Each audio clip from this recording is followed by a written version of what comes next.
네, 교독을 읽겠습니다. 919페이지 구약성경 잠언 9장 1절부터 12절입니다. 네, 함께 읽겠습니다. 지혜가 그의 집을 짓고 일곱 기둥을 다듬고 자기 여중을 보내어 성중 높은 곳에서 불러 이르기를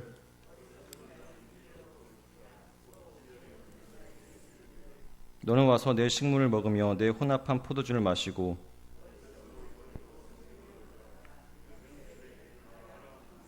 거만한 자를 징계하는 자는 도리어 능욕을 받고 악인을 책망하는 자는 도리어 흠이 잡히느니라.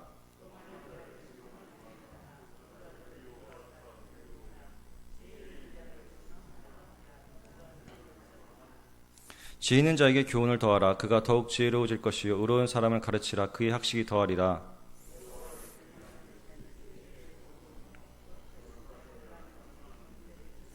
나 지혜로 말미암아 내 날이 많아질 것이요 내 생명의 해가 내게 더하리라. 내게 유익할 것이나 내가 만일 거만하면 너 홀로 해를 당하리라. 아멘. 네. 내 영혼의 집을 지으라라는 제목으로 주의 말씀 함께 나누겠습니다. 예전에 결혼하기 전에 제가 장태산이라고 함께 장인어른이랑 대리분이랑 같이 산에 올라갔어요. 그림 사진을 보면 이렇게 아름답죠. 예, 그래서 여기 이곳에 가면은 아주 잘 꾸며놨어요. 대전인데 배양산처럼 아주 가는 길을 잘 꾸며놨는데 아주 언덕이 가파르지도 않고 어린아이들도 갈 수 있는 그런 곳입니다. 근데 이제 그곳에 올라가면서 문재인 대통령도 저기서 휴가를 보냈다고 하는데 이제 올라가면서 드는 생각이 참 아름답다라는 생각이 들었어요. 그래서 자연도 아름답지만 그 코스나 또 이렇게 만들어진 것들을 보면서 정치 참 뭐라 그래야 되나 그 경치가 참 아름답고 참 마음을 편안하게 해준다라는 생각이 들었어요. 근데 그걸 보면서 이제 신앙인이고 또 제가 이제 목회될 사람이니까 자연스럽게 그런 생각을 하나 봐요. 내 영혼도 이렇게 아름다웠으면 좋겠다. 그런 생각이 문득 드는 거예요. 그래서 내 영혼의 집도 이렇게 아름답게 어떻게 꾸미냐에 따라 달라지지 않을까? 그런 생각을 했었어요. 그런데 오늘 말씀이 그런 것과 관련된 내용이라서 장태산을 한번 보여드렸는데 여기 보면은 1절과 2절을 보면 지혜가 일곱 기둥을 깎아 세워서 제 집을 짓고 라는 말씀이 있어요. 근데 여기 보면 집을 짓는 것, 이 집을 짓는 것은 교회 건립을 상징한다고 볼 수 있습니다. 교회로 볼 수 있고요. 또 잔치상은 구원의 잔치로 볼 수 있습니다. 근데 이 교회는 이제 하나님의 집인데 일곱 기둥을 다듬는 것은 견고하게 집을 짓는 것을 가리킵니다. 그래서 교회는 주 예수 그리스도께서 친히 세우시는 견고한 집이라고 말씀하십니다. 그리고 너희가 성전의 전의지를 알지 못하느냐 하여서 우리의 영혼의 집이라고 우리의 몸도 영혼의 집, 성전이라고 말하고 있어요. 그래서 내 영혼의 집을 어떻게 지을지 성령이 우리 안에 계시기 때문에 성전이라고 하는데 우리가 어떻게 하면 아름답게 집을 지을 수 있을지 한번 오늘 주의 말씀을 통해 함께 나누고자 합니다. 첫 번째, 우리 영혼의 지혜를 어떻게 지어갈까요? 첫 번째, 지혜의 초청을 하십니다.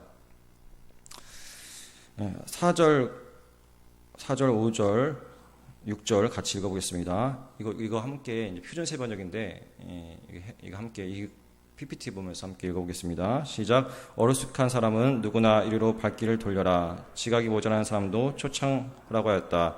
와서 내가 차린 음식을 먹고 내가 잘 피지은 포도주를 마셔라. 어리숙한 길을 내버리고 생명을 얻어라. 명철의 길을 따라가거라 하였다. 지혜가 이제 잔치를 베풀고 있어요. 그래서 누구나 오라고 하는 것인데 특히 지각이 모자라고 어리석은 자가 지혜를 얻으라라고 말하고 있어요.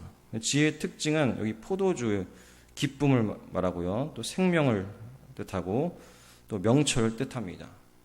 4절에 보면 어리숙한 사람은 누구나 이리로 발길을 돌려라. 지각이 모자라는 사람도 초청하라고 하였다. 이렇게 말씀하고 있는데 이 지혜는 여종을 보내어서 성중 높은 곳에서 사람들, 특히 어리석은 사람들을 지금 부르고 있습니다. 그래서 오늘 이 시대에도 구원의 복음을 전하는 하나님의 일꾼들이, 곧 전도자들이 사람들이 많은 곳에서 공개적으로 이 지혜가 초청하듯이 복음을 전하고 있습니다. 그들이 전하는 내용이 뭘까요? 우선 이리로 돌이키라 라고 하고 있는 것입니다. 이것이 뭐죠? 회개의 요청이며 초청인 것입니다. 돌이키라, 발길을 돌려라 라고 하는 이것은, 이 부분은 회개의 초청을 생각나게 합니다. 그 잘못된 길에서 돌아서서 지혜의 잔치에 참여하여서 명철과 생명과 기쁨을 얻으라는 것입니다. 그래서 예수님께서도 또 세례 요한도 처음으로 한 말이 있습니다. 이제 공생의 사역 시작할 때에 처음으로 하신 말씀, 회개하고 복음을 믿으라 이렇게 말씀하셨죠. 즉 회개한다는 것은 돌이킨다는 것을 말합니다. 잘못된 길에서 올바른 길로 가라는 것입니다. 예수님을 믿고 돌이키라는 것이죠. 오늘 말씀에는 지혜의 길, 생명의 길을 이렇게 말하고 있습니다. 그렇기 때문에 우리는 그분 예수 그리스도께 속하는 우리 모두가 되시기를 예수 이름으로 소망합니다. 5절과 6절 함께 읽겠습니다. 시작. 와서 내가 차린 음식을 먹고 내가 잘 빚은 포도주를 마시라. 어수룩한 길을 내버리고 생명을 얻어라. 명철의 길을 따라가거라 한다. 아멘. 지혜의 말씀을 먹고 마신다는 것은 그 말씀을 믿는 것을 말하고 또 생명의 양식이 되어야 한다는 것입니다. 예전에도 이제 제가 새벽 설교 때도 생명의 양식이라는 말씀 함께 나눴었는데요. 여기 우리 개역개정에서는 나는 생명의 떡이다 이렇게 말씀하셨어요.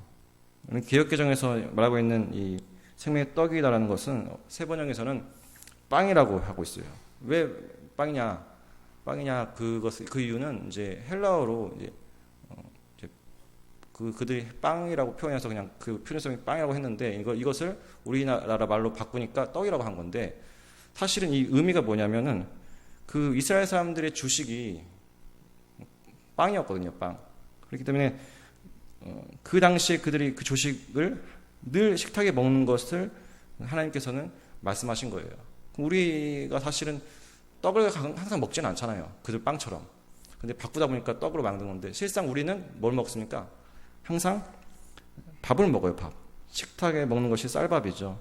그러니까 원래 의미는 밥을 먹듯이 예수님이 우리의 생명의 양식이 되어야 된다, 이런 뜻을 담고 있어요. 그들이 항상 빵을 먹었던 것을 예수님께서 말씀하신 것처럼 그걸 그대로 대입하면 늘 먹는 그것으로 인해 생명이 연장되듯이 예수님을 통해 우리가 항상 예수님이 나의 양식이 되어야 된다는 뜻이죠.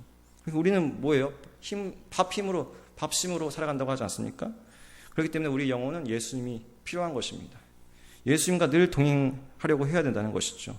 밥을 삼시세끼 먹어야 살아가듯이 우리는 예수님과 늘 함께하고 그분을 내 안에 모시고 그분을 먹는다는 좀 표현은 좀 그렇지만 그분을 양식으로 삼아서 살아가야 된다는 것이죠. 양식은 먹지 않으면 안 되는 필수 요소입니다. 그렇게 먹지 않으면 살아갈 수가 없겠으니까요. 그 양식을 통해서 생명을 이어가게 되고 또 생명을 갖게 되는 겁니다. 이런 부분 때문에 예수님은 생명의 떡이며 생명의 양식입니다. 그래서 오늘 자본에서 말씀에 단순한 잔치가 아니라 요한계시록을 보면은 혼인잔치, 즉 구원의 잔치가 일어나잖아요. 오늘 구원의 잔치를 상징하는 이 잔치에서 음식을 먹고 마시라라고 하고 있는데, 이것을 예수님께 대입해보면 예수님을 내 안에 늘 삼시세끼 챙기지 않으면 죽듯이, 생명을 이어갈 수 없듯이 우리 안에 늘 생명 되신 예수님을 받아들이고 그것을 양식으로 삼으면 우리는 생명을 이어갈 수 있다는 것입니다. 그래서 우리의 힘이 되어준다는 것이죠. 그래서 생명이 되어준다는 것입니다. 그러므로 우리는 예수님을 생명의 양식으로 우리의 모든 것보다 소중한 주인으로 믿으며 그렇게 받아들여야 됩니다. 그래서 이러한 부분에 대하여서 어떤 김영국 목사님이라는 분이 이제 말씀하신 게 있어요. 이분이 이런 말을 했어요. 제가 아는 분이 소개시켜줘서 잘 들어놨는데, 이분이 이런 말을 하더라고요. 이 분이 밥을 보면서 이런 생각했어요. 이것이 고백이 되어 눈물을 흘리게 되었다고 그래요. 살아나게 하는 밥이다. 예수를 믿음으로 죽었다가 살아났다. 심판의 자리에서 영생의 자리로 옮겨졌다. 1년 내내 태풍과 뜨거운 햇빛을 받아서 두들겨 팬다. 매질을 하고 탈곡을 한다. 옷을 다 벗긴다. 엄마들에게 물고문을 하고 완전히 다 죽여버린다. 그래서 그것이 밥이 되는 것이다. 쌀이 예수님이 나를 살리려고 이 땅에 오셔서 그 모진 삶을 사시다가 고문을 당하고 옷 벗김을 당하고 온갖 고초를 당하시고 완전히 죽으셔서 나를 살리셨다는 것입니다. 예수님이 나를 살리셨다는 그 감격이 없는 그리스도인들은 너무나 많습니다. 사람들이 그런데 기쁘지 않다고 합니다. 세상에 두 쪽이 나도 예수님이 나를 구원하셨다는 것만으로도 감격으로 사는 것이 그리스도인입니다. 이렇게 말하고 있어요. 그러니까 쌀이 1년 내내 뜨거운 햇빛 받고 두들겨 이렇게 탈곡을 해서 벗겨지고 이렇게 해서 우리의 밥이 되는 것처럼 예수님이 우리에게 그렇게 희생을 통해서 우리가 살아간다는 그런 고백을, 그런 감격을 누리는 것이 그리스도인이다. 예수 없이는 안 된다. 예수만 붙들며 살아야 된다. 예수 없이 사는 기독교인, 예수 없이 사는 목회자가 되지 말고 예수만으로 힘을 얻어 살아가자, 이런 고백을 했는데 참 와닿았어요. 그래서 오늘 이걸 함께 나눴습니다. 근데 마가복음 말씀에도 이런 말씀이 있어요. 섬김을 받으러 온 것이 아니라 너희들을 섬기러 왔고 많은 사람들의 대속물로 주려고 왔음이라, 이렇게 말씀하셨어요. 그래서 예수님께서 물으셨던 너희를 섬기는 사람이 되어야 하고 모든 사람의 종이 되어야 한다. 그래서 사실 그 다음 PPT 보면 한번 볼까요? 그 다음 PPT. 인자는 섬김을 받으러 온 것이 아니라 섬기러 왔고 많은 사람을 구원하기 위해 치를 몸값으로 자기 목숨을 내주러 왔다. 이게 바로 복음의 핵심 중에 핵심이죠. 핵심 중에 핵심입니다. 그래서 이 부분 많이 여러분 아실 것입니다. 대속물, 대속, 이게 성경의 핵심인 복음이라고 하는데 이게 뭘까요? 대속. 내가 죽어야 하는 그곳에 대신하여 예수님께서 십자가에 처형당하시고 십자가에 못 박히심으로 나의 죄가 사해지고 그 놀라운 사건으로 인하여서 구원의 은혜에 이르는 사건이 바로 대속 사건 아닙니까? 많은 사람들이 이 사실을 복음으로 생각하지만 사실 너무 많이 듣기 때문에 진부해하기도 합니다. 이것이 이제는 감격이 되지 않습니다. 아까 그 목사님 말처럼요. 그러나 우리가 어떤 자인지를 알면 우리가 감격을 하고 할 수밖에 없고 늘 주님을 나의 생명의 은혜의 양식으로 받아들이지 않을 수 없는 것입니다. 그래서 이어서 6절에도 어리석음을 버리고 생명을 얻으라 라고 말하고 있는데 지혜의 말씀을 믿는 것이 곧 영생의 길이고 생명의 길이다 라고 말씀하고 있습니다. 나를 따르는 자는 생명의 빛을 얻으리라, 이렇게 말씀하셨죠. 생명에 대해서도 연관해서 보면 예수님이 생명의 빛이다 라고 말씀하셨어요. 또 어두운 자가 환한 빛으로 인하여 회복된다고 말씀하셨어요. 생명을 전해주었지만 요한복음 1장에 어둠은 그 빛을 싫어한다고 말씀하셨죠. 그에게 생명을 얻었으니 그 생명은 사람의 빛이었다. 빛이 어둠 속에 비치되 어둠이 그 빛을 이기지 못하였다. 하지만 빛이 왔지만 11절에 그가 자기 땅에 오셨으나 그의 백성은 그를 맞아들이지 않았다. 거절하였다는 것입니다. 생명을 전해주었지만 어둠은 빛을 싫어합니다. 이것이 바로 구원받기 전의 특징이기도 합니다. 그러기에 우리가 이렇게 예수 믿은 것이 감사할 수밖에 없는 것이죠. 에베소 2장 말씀에 이러한 말씀이 있습니다. 함께 요즘 제가 자주 적용하는 말씀이죠. 한번 처음으로 PPT 올렸는데 함께 읽어볼까요? 시작. 여러분도 전에는 허물과 죄로 죽었던 사람들입니다. 그때 여러분은 허물과 죄 가운데서 이 세상의 풍조를 따라 살고 공중의 권세를 잡은 통치자 곧 지금 불순종의 자식들 가운데서 늘 따라 살았습니다. 우리는 모두 전에는 그들 가운데서 욕심의 정욕대로 살고 욕심과 마음이 원하는 행하였으며 나머지 마찬가지로 날 때부터 진노의 자식이었습니다. 아멘. 2장 말씀에도 이런 말씀이 있습니다. 세상 풍속을 쫓아간다. 그 사람은 자유하고 싶어서 독립된 자가 되려고 하나님과 완전히 독립된 자, 자유로운 자가 되려고 세상의 중심, 우주의 주인, 창조의 주인이신 우리의 주인이신 하나님을 거부하고 자기 스스로가 독립된 자라고 되려고 하였지만 하나님을 거부하는 것 자체가 하나님을 거부하고 스스로 주인 삼는 것이 바로 제 자체가 된다고 말하고 있습니다. 독립된 자라가 되려고 했지만 계속 무언가에 따라가고 종속되는 삶을 살고 있는 거예요. 그 상태가 성경은 본질상 죽음의 자녀라고 말하고 있습니다. 영적 죽음의 상태로 인해서 세상은 제약과 환경오염, 또 인간관계의 아픔, 이러한 여러 가지 고통들이 지속되고 있습니다. 그러나 하나님의 자비와 사랑으로 예수님 오셨다고 말씀하십니다. 그 다음 PPT 한번 볼까요? 네, 그러나 함께 읽겠습니다. 시작. 그러나 하나님은 자비가 넘치는 분이셔서 우리를 사랑하신 그 큰 사랑으로 말미암아 범죄로 죽은 우리를 그리스도와 함께 살려주셨습니다. 여러분은 은혜로 구원을 얻었습니다. 아멘. 얼마나 큰 은혜입니까? 본질상 진노의 자녀. 우리 3절 한번 볼까요? 다시 볼까요? 네. 진노의 자식이었습니다. 날 때부터. 끌려갈 수밖에 없었어요. 그러지만 4절에 보면 그러나 하나님은 자비가 넘치는 분이셔서 우리를 그 크신 사랑으로 죽은 우리를 그리스도와 함께 살려주셨습니다. 그 은혜로 우리는 구원을 얻었습니다. 라고 말씀하고 있는 겁니다. 예. 그래서 우리 예수 그리스도를 믿는 우리 모두가 하나님 앞에 그 빛 가운데, 생명의 빛 가운데 살아가는 저와 여러분이 되기를 예수 이름으로 소망합니다. 다음 구절 한번 볼까요? 그래서 예수님께서 말씀하셨죠. 예수께서 다시 그들에게 말씀하셨다.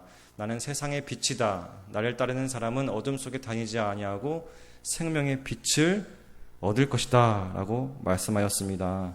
그래서 오늘 말씀에 이어서 명철의 길을 행하라. 계속적으로 말씀하고 있는데 신앙은 결국 삶입니다.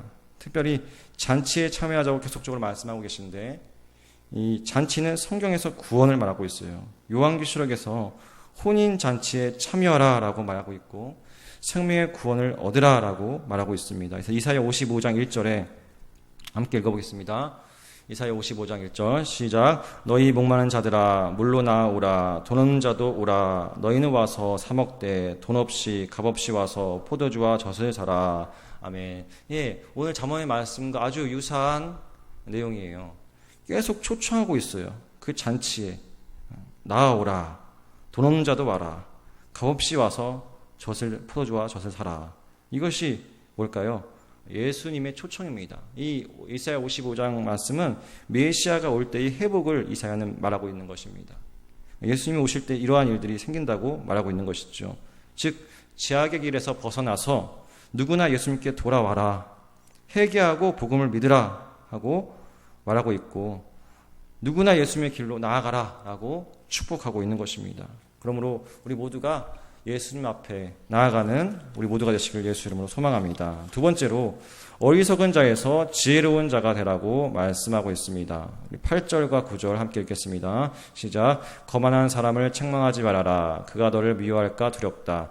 지혜로운 사람은 꾸짖어라. 그가 너를 사랑할 것이다. 지혜로운 사람은 훈계를 할수록 더욱 지혜로워지고 의로운 사람은 가르칠수록 학식이 더할 것이다. 아멘. 네, 우리는 거만한 자를 책망하지 말아야 된다고 말하고 있어요. 왜냐하면 이 거만한 자를 징계하는 자는 도리어 미워함과 모욕함을 받고 흠이 잡힐 것이기 때문입니다. 거만한 자는 자신을 높이고 남을 무시하고 멸시합니다. 그는 마음이 높기 때문에 남의 교훈이나 충고와 조언을 받아들이지 않습니다. 우리가 지혜를 있는 자를 책망하면 그는 우리를 사랑할 것이다 라고 말씀하고 있어요. 지혜 있는 자는 책망을 들으면 잘 받고 자신의 부족을 깨닫고 고치기 때문에 자기를 책망한 자를 사랑합니다. 또 우리 지혜 있는 자에게 교훈을 더하면 그가 더욱 지혜로워져서 의로운 사람을 가르치고 그의 학식이 더할 것이다 라고 말씀하고 있어요. 그렇기 때문에 지혜 있는 자나 의로운 자는 교훈을 받아 더 지혜로워지고 더 지식 있는 자가 된다고 말씀하십니다. 그런데 우리는 때로는 너무나 어리석은 경우가 많습니다. 그 이유는 우리가 자존심도 세고 또 고집도 세서 그렇습니다. 좋은 고집이면 좋겠는데 그것이 훌륭한 발전을 이루는 경우가 있으니까요. 하지만 그 고집이라는 게 진리를 안 받으려는 경우도 있다는 것이죠. 그것이 문제인 것입니다. 일본인 경우 같은 경우에도 죄를 고백하는 걸 싫어해서 예수님을 받아들이지 않는 경우가 굉장히 많다고 합니다. 그들의 그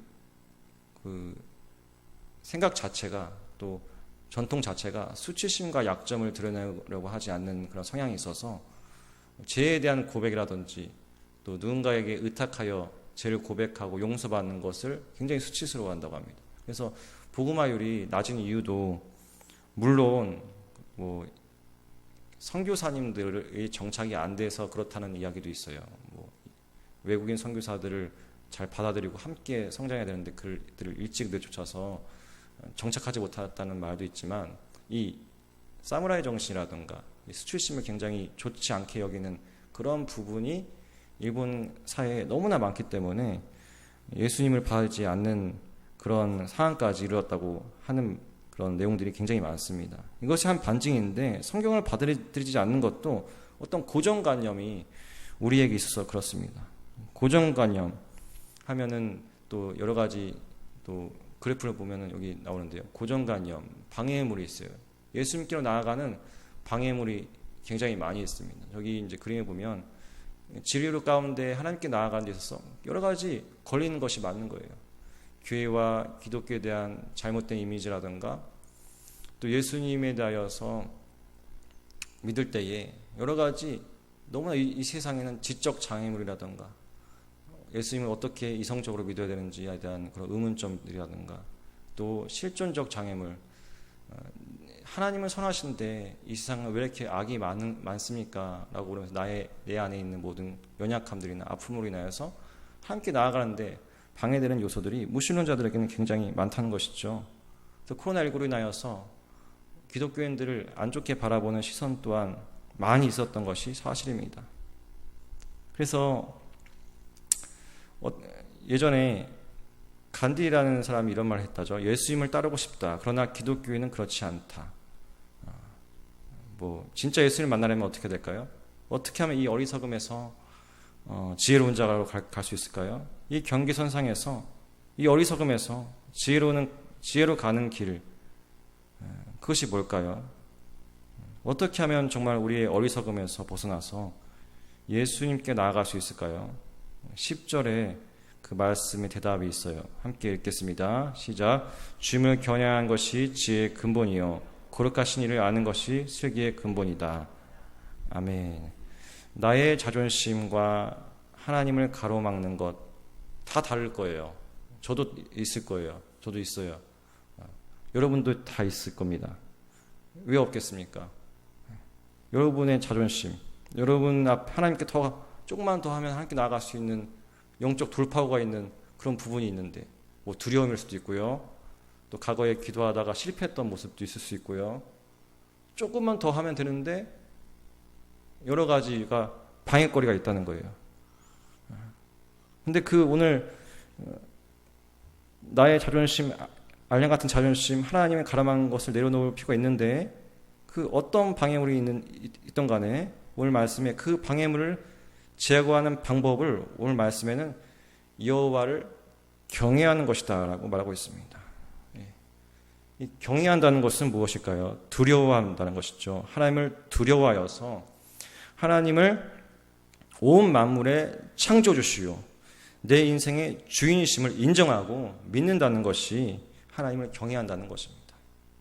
그렇게 되면 내 얄팍한 자존심이나 혹은 하나님과 반대되는 내 욕심이나 남이 다 알지 못하지만 내가 알고 있는 욕심, 특히 그 무엇보다도 하나님을 모든 삶 가운데서 하나님을 인정하지 않는 그런 부분이 전능하신 하나님 앞에 내려놓을 수밖에 없다는 겁니다. 그래서 여호와를 경외하는 것이 지혜의 근본, 시작점이라고 말하고 있는 것입니다. 그래서 여러분 하나님을 두려워해 보시기를 바랍니다. 그분이 여러분의 인생을 붙드신다고 말씀하십니다.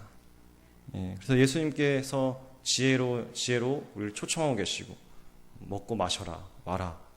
생명 양식을 받으려라 말씀하시고, 두 번째는 나를 경외하고 어리석은 자에서 지혜로운 자가 되라. 그 지혜로운 자는 뭡니까?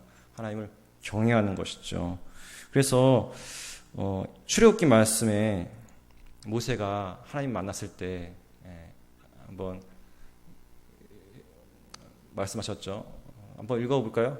모세가 말씀하셨을 때 한번 3장 3절 말씀 한번 읽어보겠습니다. 시작.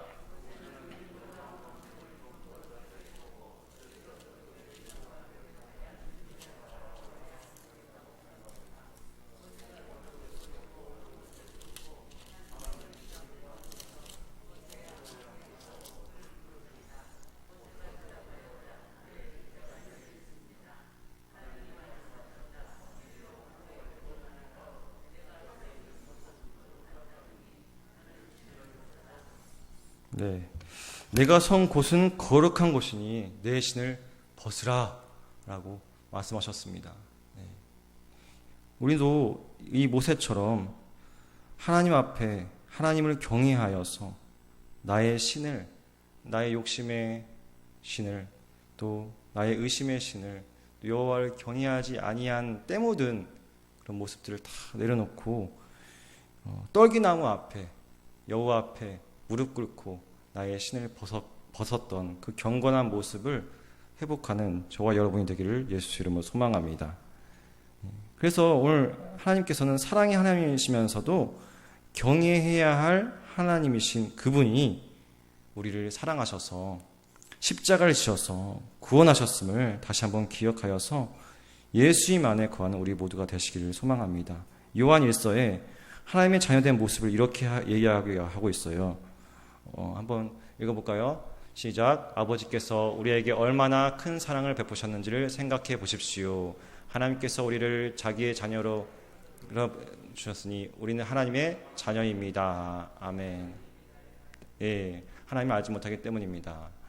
여기서 보면은 하나님께서 우리에게 얼마나 큰 사랑을 베푸셨는지 생각해 보십시오 라고 요한일서에 말하고 있어요. 하나님의 자녀로 삼으신 그 자체. 사랑하는 여러분, 이제 우리는 하나님의 자녀입니다. 요한일서 3장 1절에서 2절.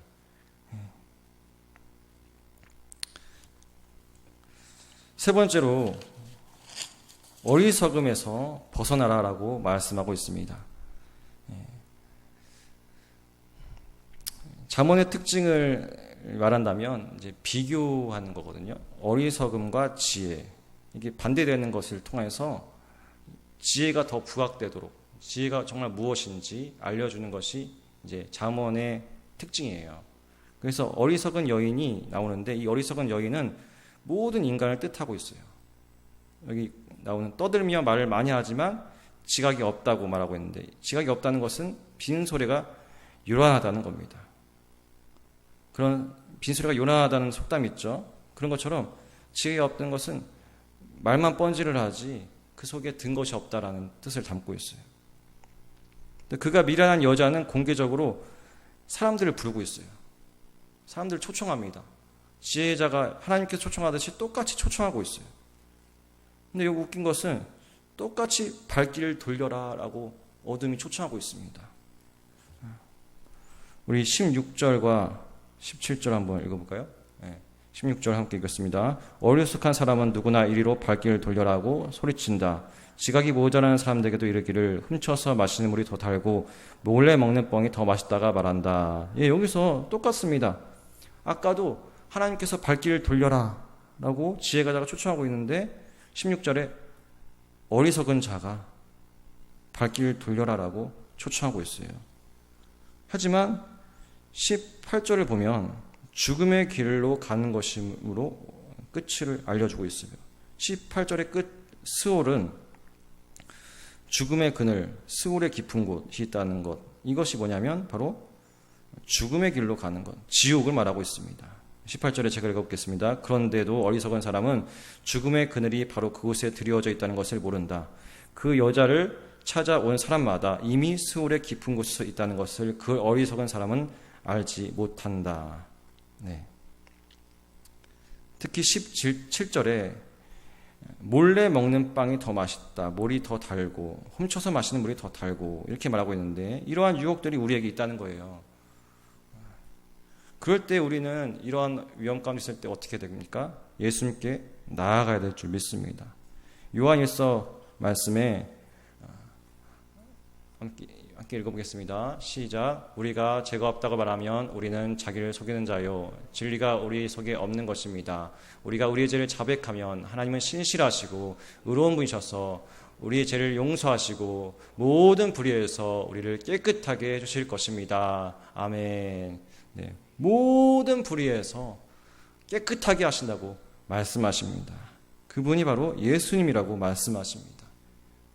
우리가 언제나 이런 유혹이 있잖아요. 또 여러 가지 악한 어리숙한 사람이 초청하는 것에 귀 기울일 때가 있지 않겠습니까? 그때 우리 어떻게 됩니까? 신실하고 사랑이 많으신 그분 앞에 우리로 하여금 모든 불의에서 깨끗하게 하시는 그분 앞에 나아가야 된다는 것이죠. 이런 분, 모든 불의에서 깨끗하게 하시고 신실하신 사랑으로 나아가게 하시는 분이 이 세상에는 아무도 없습니다. 여러분이 고통받고 있다면, 또 여러분이 여러 가지 알게 모르게 스트레스를 받고 또 죄로 인하여 또 여러 가지 고통 가운데 있다면 고백해 보시기 바랍니다. 우리의 모든 것을 알고 계신 또 신실하시고 미쁘신 예수님 앞에 그 죄를 자백만 하면 우리를 모든 불의에서 깨끗하게 한다고 분명하게 말씀하십니다. 그래서 우리의 마귀의 시험과 죄의 유혹은 자기의 길을 바로 가는 자에게도 있다고 말씀합니다. 그러므로 우리가 선줄로 생각하는 자는 넘어질까 조심해야 한다고 고린도전서 10장 12절에 말씀하고 있습니다.